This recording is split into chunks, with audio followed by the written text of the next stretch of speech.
Hello and welcome back to Classic Doctor Who Reviews. I do apologise for the scruffy looking facial hair.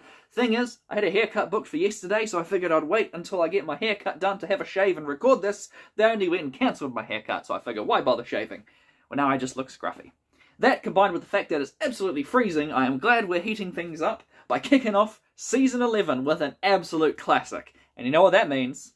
Yep, it means it's time to break out my second favourite Doctor Who DVD box set, Bred for War, the Sontaran collection.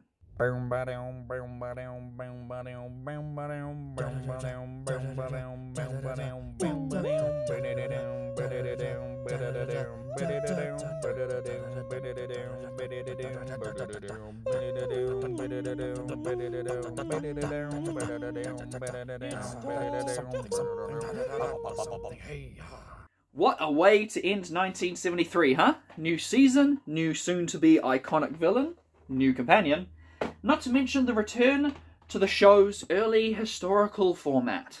Yes, they weren't slowing down after Season 10's pure perfection, but one thing at a time. This is the first Doctor Who story to be set in a historical time period in several years, since the early Troughton era, if I remember correctly, with a mysterious alien landing in medieval England in a giant golf ball. This stumpy little guy is the debut of the Sontarans. One of the most iconic, one of the awesomest, one of the best classic Doctor Who villains, right up there with the Daleks and the Cybermen. I don't care what you say. These potato men, born and bred for one purpose, to wage war throughout the galaxy with their iconic speech patterns, their sharp wit, their complete disregard for danger. I absolutely adore them, and it was one of the main reasons why I decided to pick this box set up very early in my DVD collection. Love these guys. Hands down one of my favourites. Both the armour design as well as the alien creature design are so cool looking. For the most part. We'll get there one day. But that's not all the serial introduces. Oh no, for it also introduces us to Miss Sarah Jane Smith, played by the late, great Elizabeth Sladen. It is so funny to see such a nonchalant introduction for a character who would go on to become the most iconic companion in the classic Doctor Who series. Great first impression too. Headstrong, capable, doesn't pout when the Doctor corrects her on something, which, you know, some other favourable companions have been known to do. Alright, so you've got a return to the historical time setting, you've got a great new villain, a new companion. What do you do with the story itself? Not all that much, really. The plot is super straightforward. Not necessarily in a bad way, it's just a solid story with a tight script.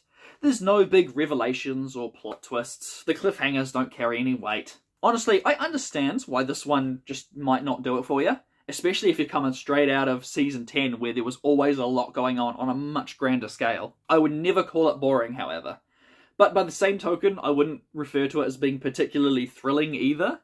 Not the most exciting four-parter, but I guess that just comes with the territory of another historical piece. The writers clearly revel in this old-timey dialogue, with so many bold and expressive characters. It's something I feel really lacked with a lot of the early historical dramas, like Reign of Terror and The Massacre especially. I think my favourite part of The Time Warrior, aside from the titular Sontaran itself, is actually a lot of the dialogue. There's so many brilliant, just one-off lines that catch you off guard that are so funny, and they add a lot of charm to the proceedings, which was much appreciated. I understand. You have a primary and secondary reproductive cycle. It is an inefficient system. You should change it. You what? With jolly banquets and buxom serving munches. That's it, isn't it? Buxom serving munches. And the more Third Doctor stories I watch, the more I fall in love with, not necessarily the Third Doctor's character, but with Jon Pertwee's performance. Look, Troughton really won me over, and I was surprised how much I ended up loving him, so the second Doctor's still probably my favourite so far. Not overall, we still haven't got to my favourite classic Doctor yet, but anyway, the second Doctor is just such a fun and endearing character to watch. But man, does Pertwee absolutely nail this Doctor. I've seen several stories from every single actor, every incarnation of the Doctor over the last decade or so, and as much as I agree, they're all different, and they're all great in their own ways, there is no other Doctor like Jon Pertwee. The way he effortlessly prattles off nonsensical sci-fi jargon every episode is amazing. Character-defining things like that, as well as his love for anything Venusian, is really getting me to appreciate his Doctor more. And seriously, what is it with his obsession with Venus? You know, we got Venusian karate, Venusian aikido, Venusian lullaby. What's next? Venusian hair gel? Venusian Pop-Tarts? Oh yeah, time for some super exciting Venusian trivia. Not really. They have a new intro. Same song, but new visuals.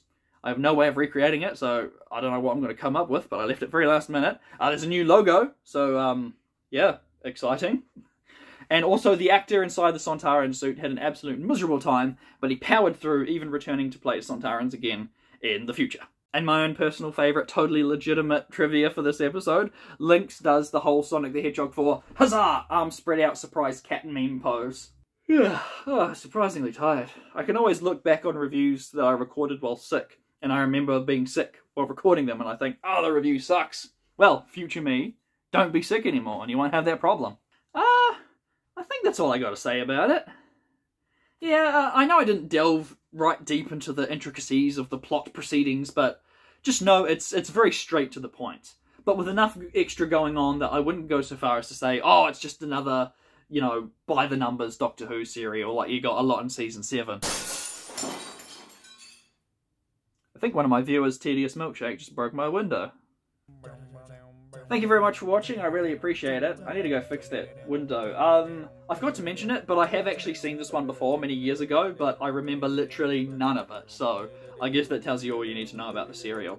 Right, I'm going to fix this window, and I'm going to go put a jacket and gloves on because it's freezing.